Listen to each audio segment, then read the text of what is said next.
गुज़श्ता चंद हफ्तों से दुनिया भर के मीडिया और अखबारात की शह सुर्खियों में है। अमरीकी सदर डोनाल्ड ट्रंप से लेकर सबसे बड़े अरब मुल्क सऊदी अरब की जुबान पर कतर का ही नाम है। मशरिक़ वस्ता के कई ममालिक ने कतर से ताल्लुकात खत्म कर लिए हैं। कतर पर तमाम तरह की पाबंदियां लगा दी गई हैं। कतर के सामने बहुत सी शराइत रखी गई हैं कि वो इन पर अमल करे, लेकिन कतर ने किसी भी शर्त को मानने से इनकार कर दिया है। हाल ये है कि कतर के लोगों को खाना खाने के लाले पड़ गए हैं। वो ईरान की मदद से अपने अवाम को खाना, पानी और दूसरी चीजें मुहैया कर रहा है। इस बहरान का साया 2022 के फुटबॉल वर्ल्ड कप पर भी मंडरा रहा है। आखिर क्यों कतर इस कदर शह सुर्खियों में है?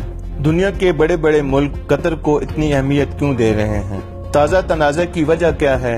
कतर खलीज फारिस में सऊदी अरब से मुल्का इलाका में एक इंतहाई छोटा सा मुल्क है। इसका ज्यादातर हिस्सा सहरा है, मगर इसका दारुल हुकूमत दोहा आज दुनिया के सबसे शानदार शहरों में से एक शहर है। अमेरिका की जॉर्जिया स्टेट यूनिवर्सिटी के प्रोफेसर एलन ने कतर पर एक किताब लिखी है। प्रोफेसर एलन बताते हैं कि दोहा किसी जमाने में एक छोटा सा गांव हुआ करता था, जहां पर मोतियों का कारोबार होता था। इसका नाम उस वक्त बद्दा होता था। आज से तकरीबन 150-200 साल पहले मोतियों की वही कदर कीमत थी जैसे आज तेल की है। आप नक्शे पर देखें तो कतर सऊदी अरब से जुड़े हुए एक मोती जैसा ही लगता है। एक रेतली पट्टी सी है जो खलीज फारिस में निकली हुई है। बहरैन और मुत्तहिदा अरब अमारात के दरमियान वाक़े कतर पर एक तवील अरसे तक अंग्रेजों का कब्जा रहा। प्रोफेसर एलन के बकौल 1868 में अंग्रेज एक ऐसे शख्स की तलाश में थे जिसे वो रियासत कतर की देखभाल की जिम्मेदारी दे सकें। इसके लिए उन्होंने जिस शख्स का इंतखाब किया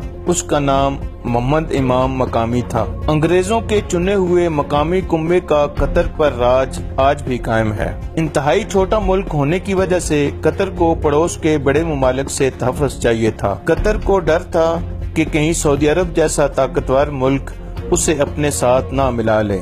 मकामी खानदान हर कीमत पर ऐसे हालात को टालना चाहता था। इसीलिए कतर के शेखों ने हमेशा सऊदी अरब और दूसरे पड़ोसी ममालिक के साथ अच्छे ताल्लुकात बरकरार रखे। 20वीं सदी के 50 की दहाई तक कतर इतना अमीर मुल्क नहीं था। प्रोफेसर एलन बताते हैं कि 1950 की दहाई में तो कतर को खाने के लाले पड़ गए थे, लेकिन कतर में गुज़श्ता 50 सालों में तेल और गैस के बड़े बड़े ज़खायर दरियाफ्त हुए, जिसके बाद इसकी किस्मत बदल गई। आज की तारीख में कतर में दुनिया का सबसे बड़ा गैस का जखीरा है। यही इसकी अमीरी की चाबी है। आजादी के बाद का कतर को 1971 में बरतानिया से आजादी मिली। अंग्रेजों के जाने के बाद कतर के शेख खलीफा ने सिक्योरिटी के लिए सऊदी अरब का दामन थाम लिया। कतर की खारजा पॉलिसी सऊदी अरब तय करता था। ये बात शेख खलीफा को पसंद नहीं थी। उनके बेटे शेख हमाद को तो ये बात और भी नापसंद थी। 1952 में पैदा होने वाले शेख हमाद आजाद ख्याल इंसान थे। उन्होंने बरतानिया में फौजी ट्रेनिंग हासिल की थी। शेख हमाद अपने मुल्क को तरक्की की नई बुलंदियों पर ले जाना चाहते थे। वो चाहते थे कि दुनिया कतर को एक आजाद मुल्क के तौर पर जाने, न कि सऊदी अरब के हैंगर के तौर पर। 90 की दहाई आते आते कतर की बागडोर शेख खलीफा की बजाय शेख हमाद के हाथों में आ गई। वो कतर को सऊदी अरब के शिकंजे से छुड़ाने के लिए तिल मिला रहे थे, मगर अपने वालिद के आगे उनकी एक नहीं चल रही थी। आखिरकार 1995 में जब शेख खलीफा स्विट्जरलैंड में छुट्टियां मना रहे थे तो शेख हमाद ने उनका तख्ता उलट दिया।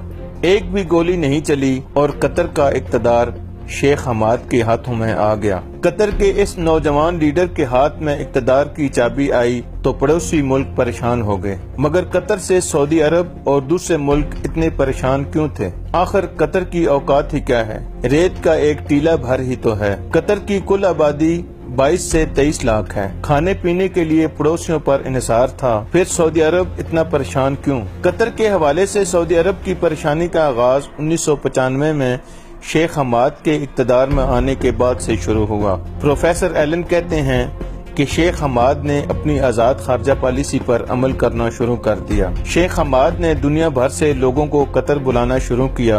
वो कतर को तरक्की की नई बुलंदियों पर पहुंचाना चाहते थे। इसके लिए उन्होंने कतर में बुनियादी ढांचे की तरक्की पर काम शुरू किया। फौजी अड्डे बनवाए, मशहूर यूनिवर्सिटीज के कैंपस कतर में लगवाए।